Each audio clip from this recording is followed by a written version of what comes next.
আসসালামু আলাইকুম দর্শক, বিরতির পর আমাদের সাথে যারা জয়েন করেছেন, আপনারা দেখছেন এনটিভি ইউরোপের regular programme law and justice. বরাবরের মতো আজকেও আমাদের সাথে উপস্থিত আছেন barrister Kutubuddin Ahmed Sikder MBE, former জাজ অব বাংলাদেশ এবং ব্রিটিশ বাংলাদেশি কমিউনিটির বিশিষ্ট লয়ার, বিশিষ্ট ব্যারিস্টার, আমাদের বড় ভাই, আমাদের অভিভাবক। তো ব্যারিস্টার কুতুবুদ্দিন আহমেদ ভাই, আমরা যদি প্রথমেই ওই 3টা প্রশ্নের উত্তর যদি জেনে নিই। জি, থ্যাংক ইউ। আমাদের বন্ধু কলার নাম্বার 7 তৈবুর রহমান সাহেব, যা সুন্দর নাম আপনার, আলহামদুলিল্লাহ।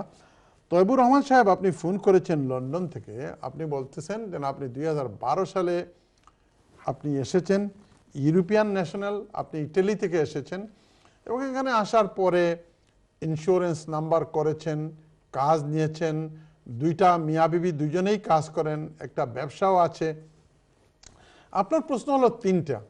আমার মনে হয় 3টা প্রশ্নকে আমি না রিপিট করে আমি যদি জিসটা বলে দেই, আপনার 3টা প্রশ্নেরই উত্তর হয়ে যাবে। এটা কি? আপনি বলতেছেন আমি তো যে পারমিশনটা নিয়েছি কোয়ালিফাইড রেসিডেন্ট হিসাবে হোম অফিসের কাছ থেকে, এটা নিয়েছি পরে, কিন্তু আমি আসেছি তো অনেক আগে।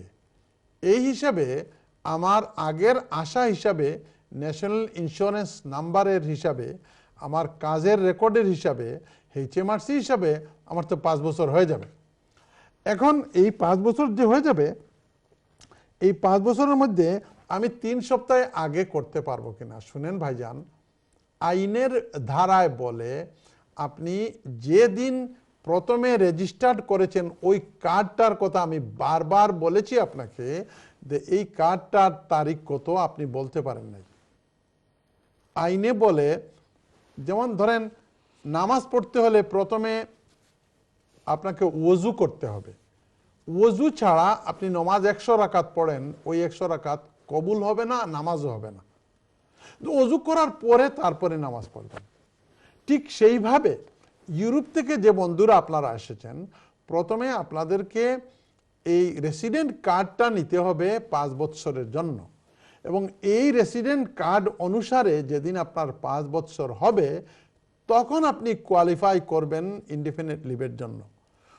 কোনো ক্ষেত্রে দেখা যায় তৈবুর রহমান সাহেব, যে আপনি কাজের রেকর্ড, HMRC রেকর্ড এগুলো যদি দেখান তাহলে কোনো অফিসার দিয়ে দিতে পারে, কিন্তু আইন বলে ওই যে রেসিডেন্টটা প্রথমে যেটা আপনি রেজিস্টার্ড করেছেন, ওই রেজিস্ট্রেশন কার্ডের মধ্যে যে তারিখ আছে ওই তারিখ থেকে 5 বছর পরে আপনি ইনডিফিনিট লিভের জন্য অ্যাপ্লাই করবেন।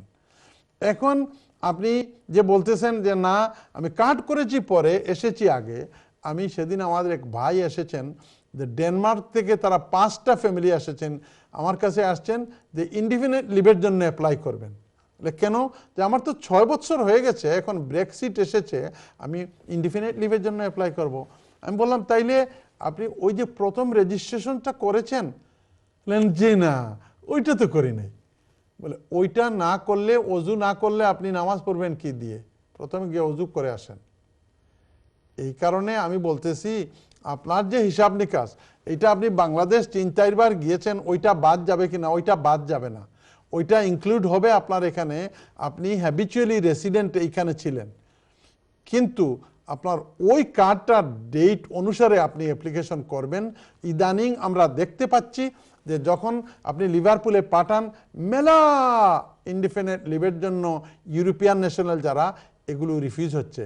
মেহরবানি করে এই হিসাব নিকাশটা কোনো লয়ার দ্বারা করিয়ে তারপরে আপনি করবেন তৈবুর রহমান সাহেব, এটা আপনার কাছে আমার অনুরোধ। Thank you very much. Caller number 8 আমাদের বন্ধু এসেছে বাংলাদেশ থেকে, স্টুডেন্ট হিসাবে Jewel. He was speaking in English. Joel, you came in 2011. That's very fine. So while you were a student, you married a lovely girl. You married 2015 সালে, you have applied to the Home Office বিয়ের করে যে আমাকে দিয়ে দেওয়া হোক, আমি বিয়ে করেছি। Home Office did not give you a decision. আমি জিজ্ঞেস করেছি, when you made the application, did you have a baby? No. You made the application. you wanted to settle in this country on the basis of wife only. Because you are a student, I will tell you something, a nitty-gritty, you should listen to it. Your situation is covered by a law under Appendix FM, is called EX1 and EX2. EX1 meaning that if you have a child, you may easily get leave to remain in this country. But if you don't have a child, you have only one wife, then you have to prove to the Home Office that you will have very, very high difficulty to maintain family life if you go to Bangladesh. In legal language, it is called insurmountable obstacle. You are a student, you look at the dictionary, what is called insurmountable. If you have a partner, then you have to show insurmountable obstacle. But if you have a child, you don't have to show insurmountable obstacle under EX1 and 2. So when you made the application, you had to prove that you had insurmountable, আমরা সিলেটি ভাষায় বলি সাংঘাতিক ধরনের অসুবিধা. But if you have a boy or a daughter, you don't have to show that Bangladeshe চলে গেলে you will have সাংঘাতিক ধরনের অসুবিধা. That is why you have been in trouble. And listen, I'll tell you one thing. I hope you wouldn't mind. You went to your MP for not having a decision. Smartness is good, but over smartness is very bad.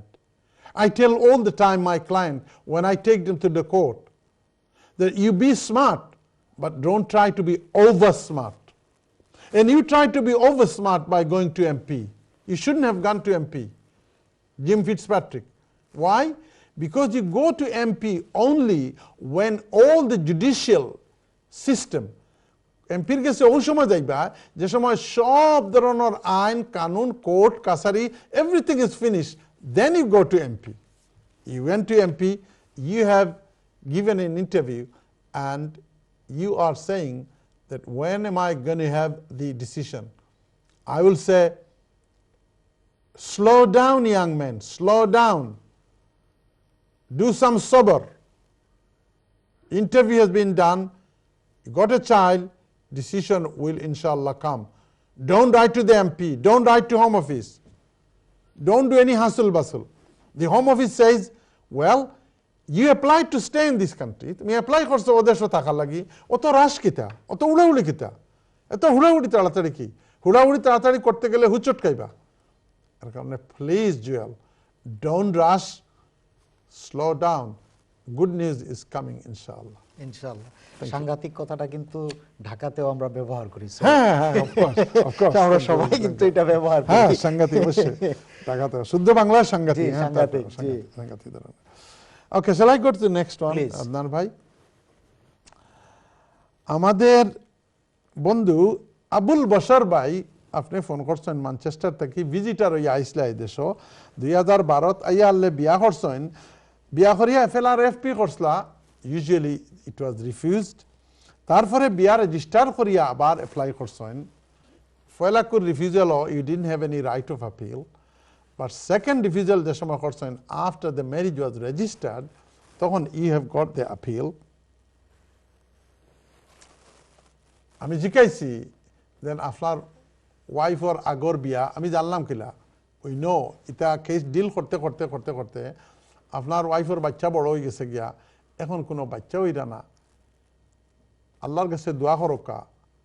হাদিসের মাঝে আছে, আউযু বিল্লাহি মিনাশ শাইতানির রাজিম, রব্বি, আপনি আমার লোকে খোকা আবুল বশর সাহেব, আপনি আবুল বশর, আদম আল ইসলামের টাইটেল হইল আবুল বশর, দুনিয়ার মানুষের বাবা আপনি, আর আপনার বাচ্চা নাই।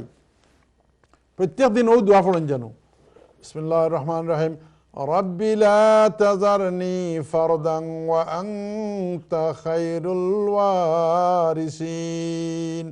আল্লাহ গো, তুমি আমাকে দুনিয়াতে একা ছেড়ো না, আমাকে ওয়ারিস দিয়ে ওয়ারিস দিয়ে তুমি আমাকে মালামাল করে দাও। এটা যদি সকালে 100 বার পড়েন আর বিকালে 100 বার পড়েন, মিয়ায়ও পড়েন, বিবিও পড়েন, ইনশাআল্লাহ ইউল হ্যাভ এ চাইল্ড। বিশ্বাসের সাথে, ইমানের সাথে দোয়া করলে আল্লাহ কবুল করে। আপনার যে ঔষধ রে ভাই, আবুল বশর ভাই, বাচ্চা একটা না হইলে you will have very tough time. এর কারণে আই উইল রিপিট দ্য দোয়া, রাব্বি লা তাজারনি ফারদান ওয়া আনতা খায়রুল ওয়ারিসিন। সকালে 100 বার, বিকালে 100 বার, আপনি 100 বার, আপনার ওয়াইফে 100 বার, মোট 400 টাইম পড়তে থাকো কা। আর যেদিন ওয়াইফ প্রেগনেন্ট হইবা এদিন এনটিভির care of law and justice program, আমরা এনটিভির পরিবারের লাগি মোটা একটা আম্বালা থাকি রসমালাইয়ের বাক্স পাঠান যেন। Thank you. আপনাকে অনেক অনেক ধন্যবাদ ব্যারিস্টার কুতুবুদ্দিন আহমেদ শিকদার ভাই। আমরা আজকে অনেক ফোন কল নিয়েছি, আমাদের সময় সংক্ষেপ থাকার কারণে আমরা হয়তো আর ফোন কল নিতে পারছি না আজকে। আর একটা কল নিলে 10টা পুরে নিতাম। আরেকটা ঠিক আছে, শর্ট করে উত্তর দিব, আরেকটা কল দেন। আমরা কি আরেকটা ফোন কল কি নিয়ে নিতে পারি? আরেকটা ফোন কল যদি খুব খুব সংক্ষেপে উত্তর, আরেকটা ফোন কল। আমাদের সময় আমাদের খুবই সংক্ষিপ্ত। আমি লজ্জিত আপনার কাছে, আমাদের খুবই সংক্ষিপ্ত সময়। দর্শকরা আজকে ফোন কল আসা শুরু করেছে বিকাল থেকে, যে কখন আপনার কথা শুনবে, আপনার কাছ থেকে উপদেশ নিবে। তো সুপ্রিয় দর্শক, আপনারা দেখছিলেন এনটিভি ইউরোপের regular programme law and justice, এবং আমাদের সাথে বরাবরের মতো আজকে উপস্থিত ছিল barrister Kutubuddin Ahmed Sikder, MBE, former জাজ অফ বাংলাদেশ, এবং ব্রিটিশ বাংলাদেশি কমিউনিটির very well known, very prominent lawyer, আমাদের বড় ভাই, আমাদের অভিভাবক। এই প্রোগ্রামটা কিন্তু এনটিভি ইউরোপের ইউটিউব চ্যানেলেও অ্যাভেলেবল। তো আগামী সপ্তাহে আপনাদের সাথে আবারও দেখা হবে। সেই পর্যন্ত আপনারা ভালো থাকুন, সুস্থ থাকুন। আসসালামু আলাইকুম এবং খোদা হাফেজ। আসসালামু আলাইকুম ওয়া রাহমাতুল্লাহি ওয়া বারাকাতুহু।